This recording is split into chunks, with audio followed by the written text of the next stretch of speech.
RAS एक परिचय season 1 podcast के अब तक हुए 7 शानदार एपिसोड हम आपके सामने रख चुके हैं, जिनमें तैयारी से लेकर मोटिवेशन तक के हर पहलू को कवर किया गया है।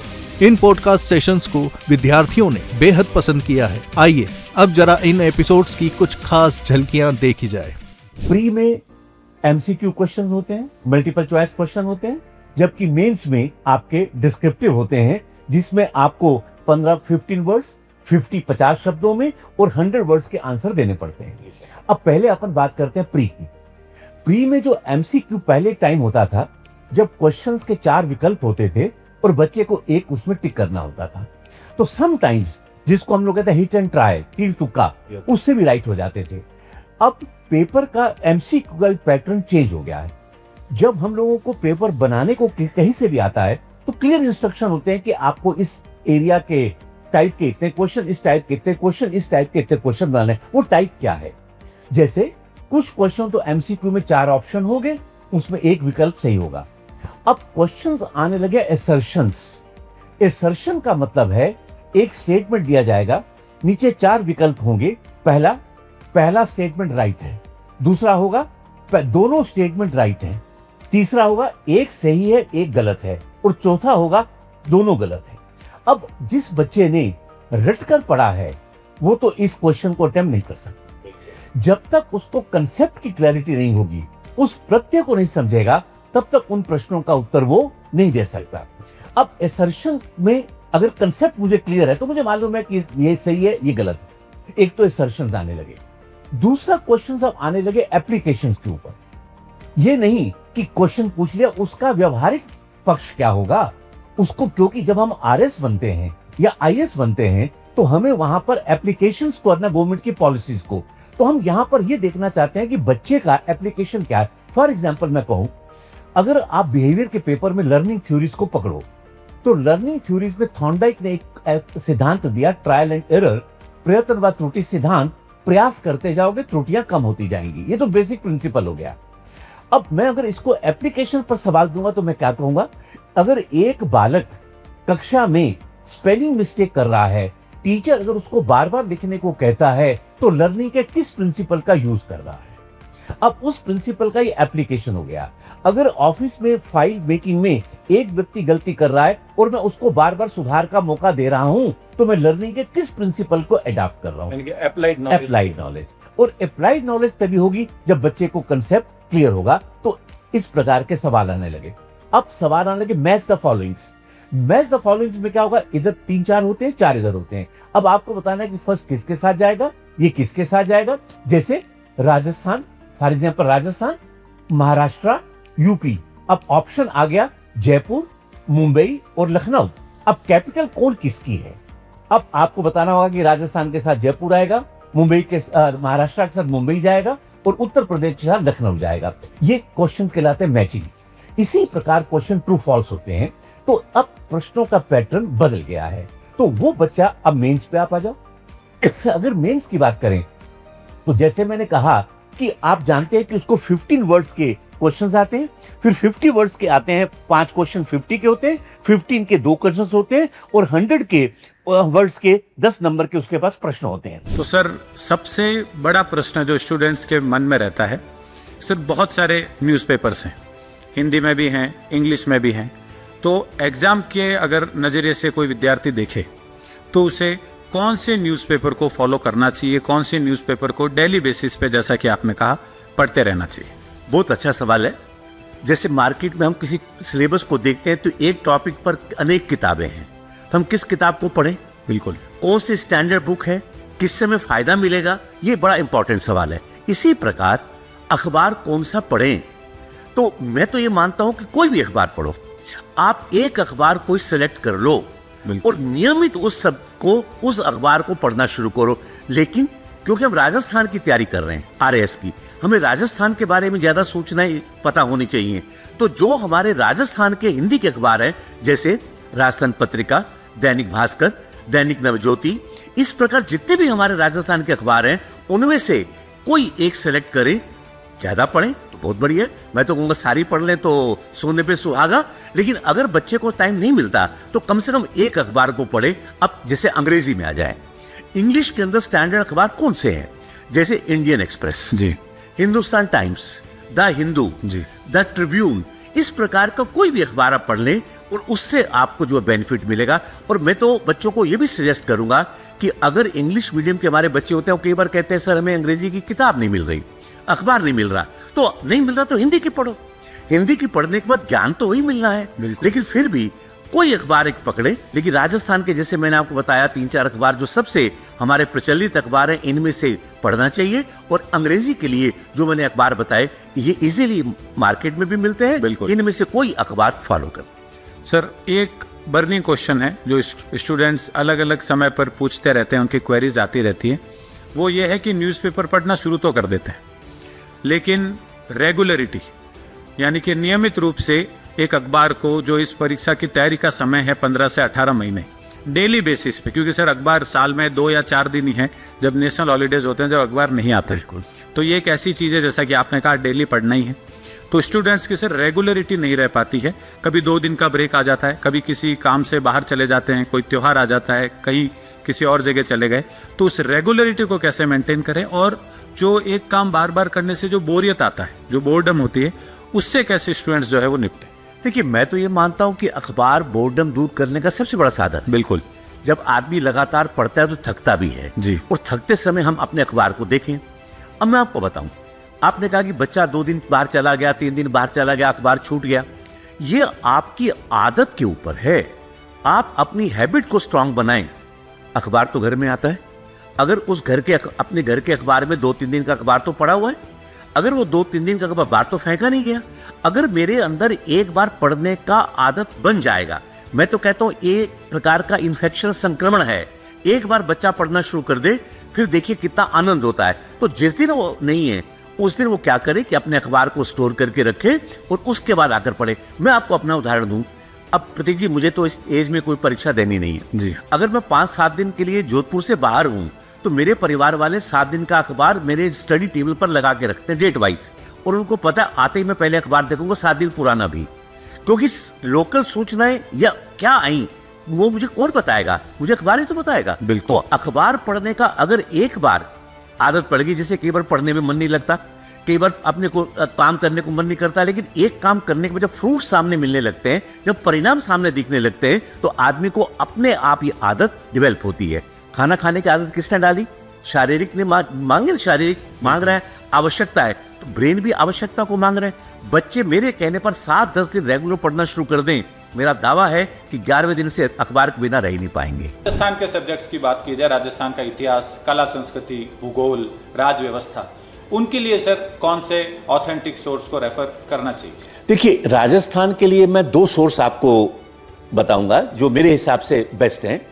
Rajasthan board secondary education RBSC, ये भी राजस्थान सरकार की एक अथॉरिटी एजेंसी है जो कि स्कूल के पूरे एजुकेशन को कवर करती है, उनके एग्जाम वगैरह को कवर करती है अप टू 12th। अब तो सारे आपका सिस्टम आ गया। हाँ, वो राजस्थान तो राजस्थान अध्ययन की जो किताबें हैं वो RBSC की बच्चों को जरूर पढ़ना चाहिए।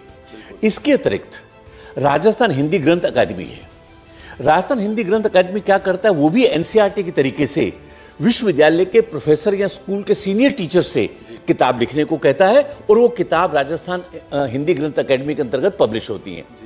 चाहे आप RBSC की किताब ले लें, चाहे आप हिंदी ग्रंथ अकादमी की ले लें। मैं यहाँ पर बच्चों के लिए, क्योंकि बच्चे के ऊपर किताब खरीदना आज के समय में एक भारी बोझ भी होता है, कई किताबें इतनी महंगी होती है कि बच्चा अफोर्ड भी नहीं कर सकता। अब ये जो RBSC, NCERT और जो हिंदी ग्रंथ अकादमी की किताबें हैं, इनकी कीमत भी, प्राइस भी बहुत कम होती है, सूचना भी अथॉन्टिक है, उसको चैलेंज नहीं किया जा सकता। कोई चैलेंज भी करे तो हम सोर्स से उसको बता सकते हैं।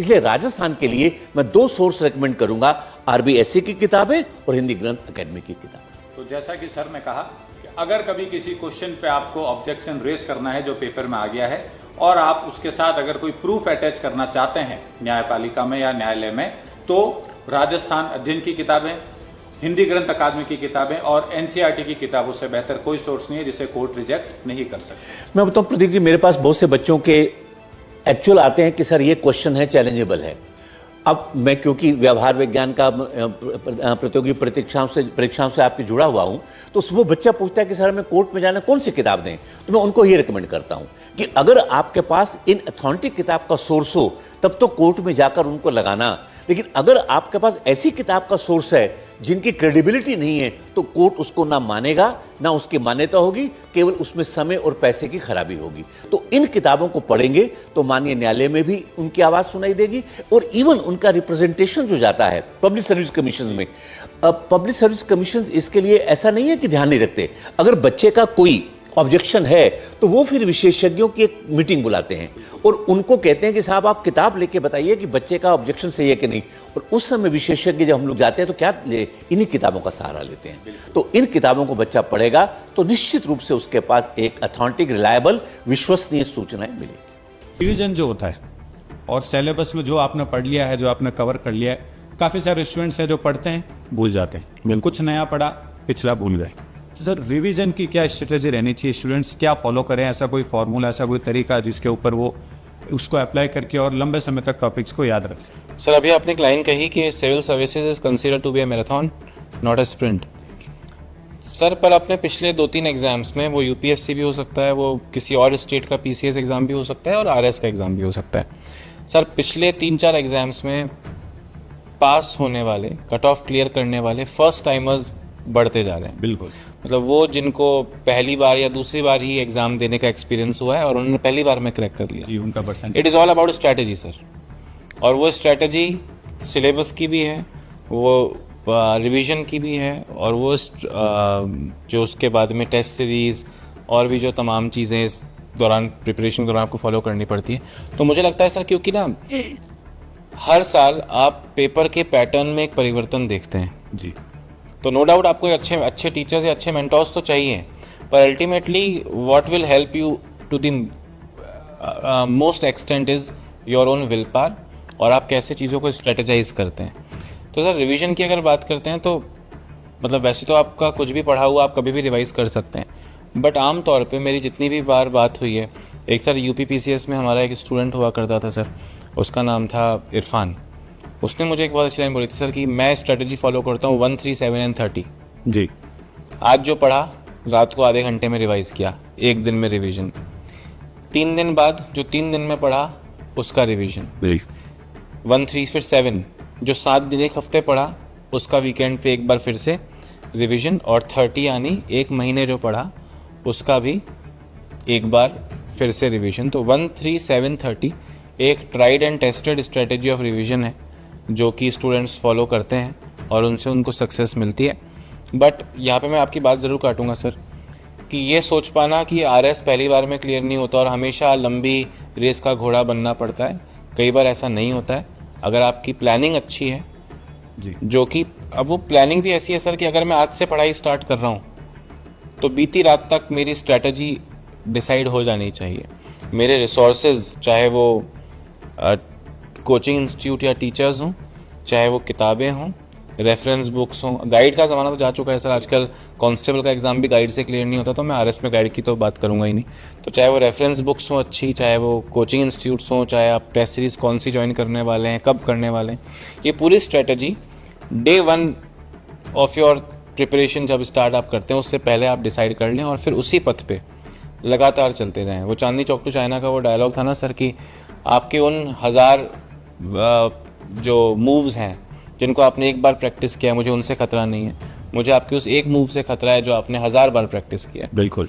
तो आप एक बार डिसाइड कर लेते हैं कि ये स्ट्रेटजी होगी जिसको मैं फॉलो करूँगा, फिर उससे पीछे नहीं हटना है। ऑब्वियसली वो स्ट्रेटजी डिसाइड करते वक्त आपने कई एक्सपर्ट्स से एडवाइस लिया होगा, जिस तरह का ये पॉडकास्ट हो रहा है, वीडियो हो रहा है, ऐसे वीडियोस भी आपने देखे होंगे, आपने कुछ आइडल्स बना रखे होंगे, उनसे आपने बात की होगी, उनको देखा होगा, सुना होगा, और आपके नज़दीक में कुछ अच्छे एग्जाम्पल्स होंगे जिस रेस में आप हैं, उन रेस में जो लोग पहले विजेता घोषित हो चुके हैं, सेलेक्ट हो चुके हैं, यानी उन लोगों से भी आपने उनकी कहानी या उनसे बात की होगी। तो वंस यू हैव डिसाइडेड उसके बाद आपको ये सोचना है कि एक मंजिल, एक पहाड़ है और आप मांझी की तरह रोज़ हथौड़ा लेकर चल रहे हैं, जब तक तोड़ेंगे नहीं तब तक छोड़ेंगे नहीं, इसके अलावा फिर आपको कुछ नहीं सोचना है। तो सर एक स्टूडेंट को यदि समझना हो, हमें उसे समझाना हो कि आरपीएससी यूपीएससी के पैटर्न को फॉलो करे, इसका मतलब क्या है, इसका अर्थ क्या है?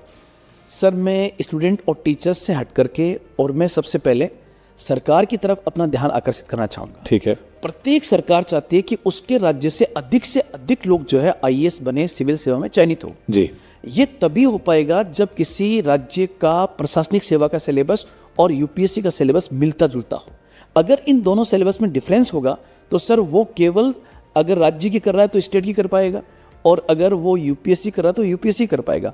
इसलिए 2012 के बाद जो ट्रेंड चेंज हुआ, हम लगातार यूपीएससी पैटर्न पे चल रहे हैं ताकि हमारी आरएएस की तैयारी करने वाला विद्यार्थी आईएएस का एग्जाम भी क्रैक कर सके। पहला पॉइंट तो ये। ठीक है। दूसरा सर, यूपीएससी का एक बहुत अच्छा पैटर्न है कि वो फैक्चुअल से ज्यादा एनालिटिकल पार्ट पर ज्यादा बल देती है। जी। और जितना अच्छा प्री के अंदर पर एनालिसिस पर होगा तो सर वो मेंस बच्चा उतना अच्छा लिखेगा।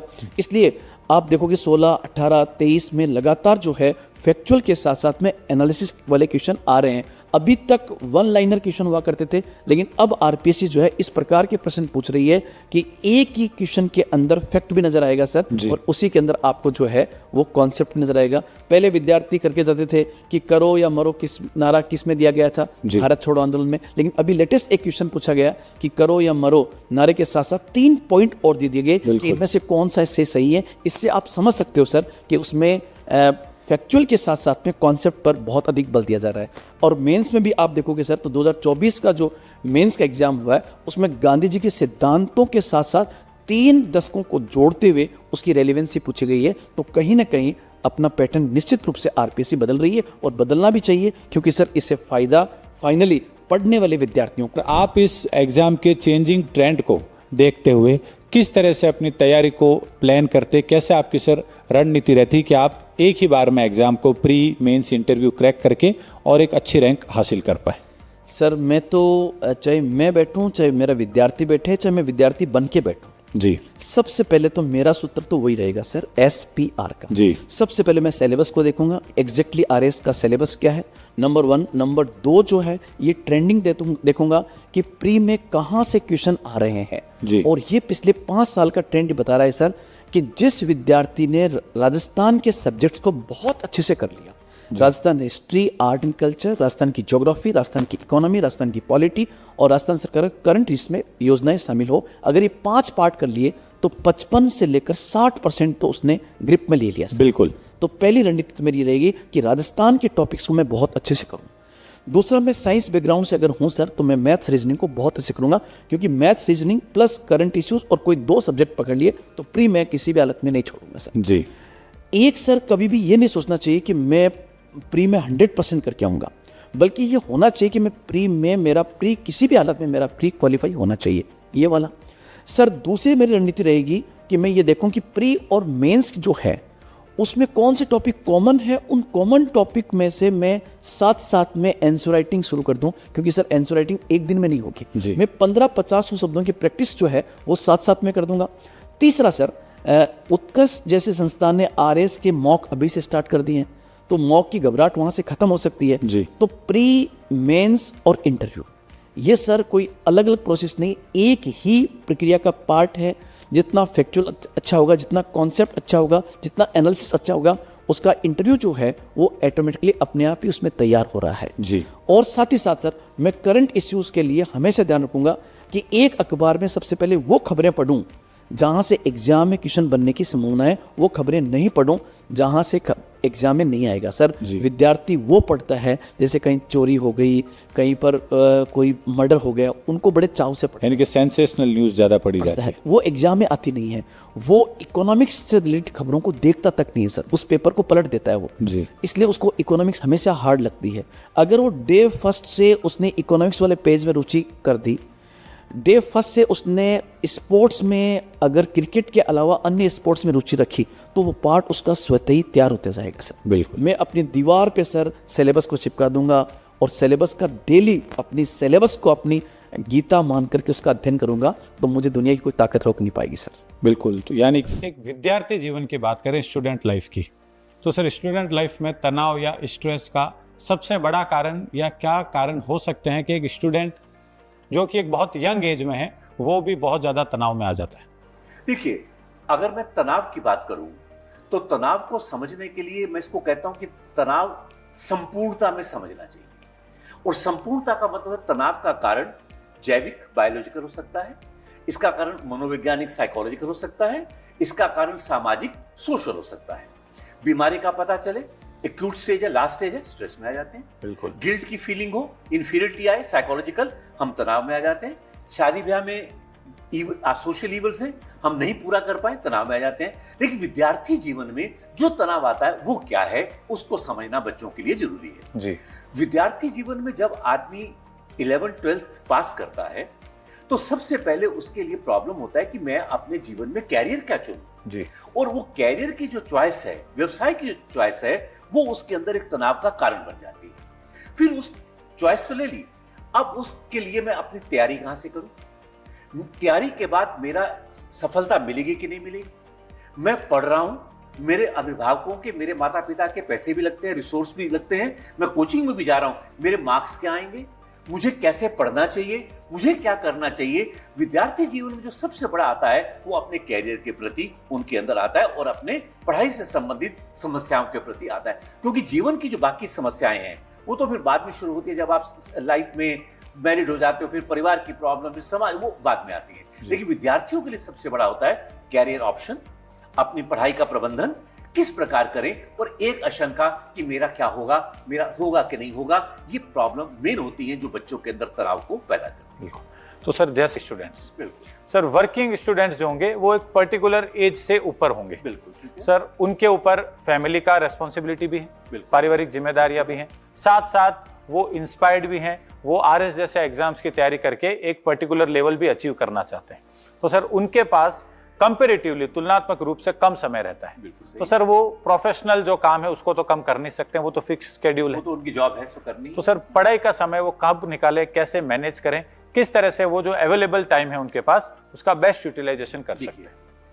बहुत से लोग ऐसे आते हैं जो जगह जगह जॉब करते हैं और उसके बाद वो कंपटीशन की तैयारी करते हैं जी। ऐसे बच्चों को, ऐसे लोगों को मैं तो सैल्यूट करता हूं सर, बिल्कुल। क्योंकि वो मेहनत, अपना जॉब भी कर रहे हैं, क्योंकि पारिवारिक जिम्मेदारी है, शादी भी होगी, सब कुछ है, लेकिन मन में आगे बढ़ने की इच्छा भी है। वो जो मैंने कहा ना, जब इरादा कर लिया ऊंची उड़ान का, फिर कद क्या देखना आसमान का। अब उनको क्या करना है, उनको बैलेंस बनाना पड़ेगा between their personal life and the work life. काम पर तो आप कॉम्प्रोमाइज कर नहीं सकते, वहां आवर्स को आप कॉम्प्रोमाइज कर नहीं सकते। अब आप क्या करो, जैसे आप ऑफिस से आए, ऑफिस से आने के बाद आदमी रिलैक्स भी करेगा, थका भी होगा, थोड़ा सा घर बार का काम होगा, उसको पहले आप फ्री करें। जैसे मान लीजिए 5 बजे आप आए, अब ये नहीं कि 5 बजे पढ़ने बैठ जाओ, आप 5 से 7, अगर मैरिड है, बच्चों को भी टाइम देना है, परिवार को भी समय देना है, आप उनके साथ अपना एंजॉय करो। अब खाना वाना आपने खा लिया, उसके बाद आप अपने टाइम टेबल को बनाओ कि मेरे को 5-6 घंटे की नींद लेनी है। अब कुछ लोग क्या होते हैं, उनको मॉर्निंग, आप पूछेंगे किस समय पढ़े, बिल्कुल उनको होता है किसी को मॉर्निंग, किसी को क्या, वो जो उनके पास 4-5 घंटे से ज्यादा उनके पास समय नहीं होगा पढ़ने का जी, क्योंकि सामाजिक जिम्मेदारियों के साथ उस 4-5 घंटे को वह अपनी प्रायोरिटी वाइज, जिसको मैंने शुरू में कहा प्रायोरिटी सब्जेक्ट वाइज, वो अपने टाइम टेबल को बनाएं। अब गवर्नमेंट में जहां 5 डे वीक है, सैटरडे संडे की छुट्टी भी होती है, कई जगह 5 डे वीक नहीं है, केवल संडे की छुट्टी होती है, उनको उस छुट्टी के दिन को अपने स्टडीज के लिए टाइम को ज्यादा डिवोट करना चाहिए। कुछ लोग कहते हैं कि ऑफिस में भी पढ़ते रहे, मैं इससे एग्री नहीं करूंगा। अगर मैं ऑफिस में पढ़ रहा हूं तो ना तो मैं ऑफिस का काम कर पाऊंगा और ना ही मैं अपनी पढ़ाई में ध्यान केंद्रित कर रहा हूं। अब 5-10 मिनट आप फ्री, आप किताब खोल के बैठ गए, तब तक आपका काम आ गया, लैपटॉप पे बैठ गए, तो ना उधर ध्यान ना इधर ध्यान। जिस समय जो काम करना है उसमें मुझे डूबना होगा। बिल्कुल। तो जो मेरे पास समय है, और जो सर्विस वाले हैं, क्योंकि एग्जाम के लिए 6-8 महीने का समय मिलता है, उनको उन 6-8 महीनों में जो उनके पास टाइम मिला है उसको बेस्ट यूटिलाइज करना है। और उसका तरीका यही होगा कि जो 4-5 घंटे हैं उसकी सब्जेक्ट की प्रायोरिटी वाइज वो उसको निर्धारित करें और संडे और छुट्टी के दिन में वो ज्यादा।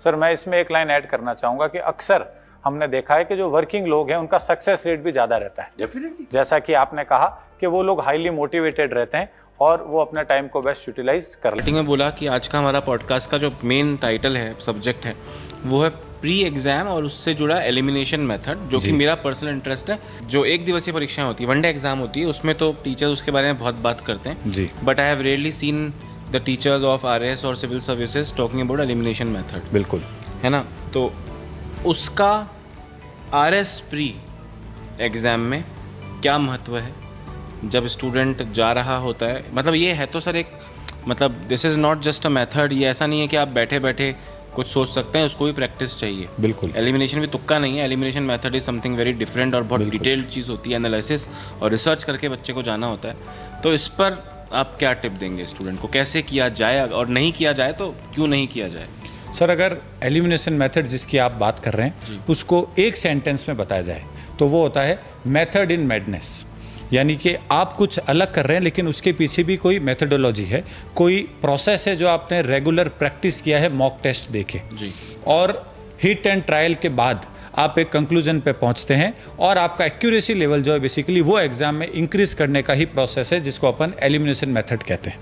तो सर, RS के एग्ज़ाम या फिर सिविल सर्विसेज के जो जितने भी एग्ज़ाम्स हैं, चाहे वो स्टेट के PCS हो या UPSC का एग्ज़ाम हो, उनके बारे में कहा जाता है civil services exams are a marathon not a sprint.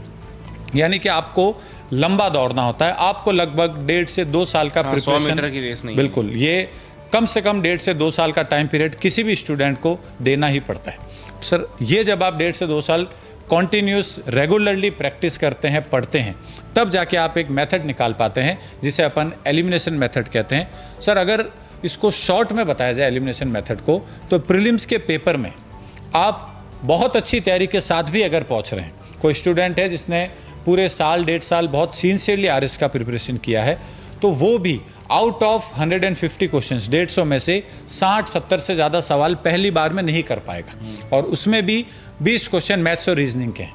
और सर, मैथ्स और रीजनिंग का ऐसा पोर्शन है क्योंकि आजकल साइंस बैकग्राउंड के बच्चे RS की तरफ ज़्यादा आ रहे हैं, तो वो लगभग सबका बराबर रहता है, 15-16 वो सारे लोग सही कर देते हैं। तो बाकी के जो 40 क्वेश्चन हैं उससे ज़्यादा आप GK GS के सॉल्व नहीं कर पाते।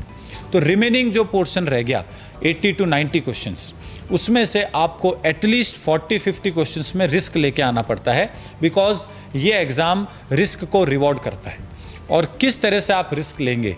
ऐसे क्वेश्चंस जिसमें आप श्योर नहीं है कि ये आंसर है, लेकिन आप 2 ऑप्शंस में श्योर है ये आंसर नहीं है, उनको जो अटेम्प्ट करने का तरीका है उसी को एलिमिनेशन टेक्निक या एलिमिनेशन मेथड कहा जाता है।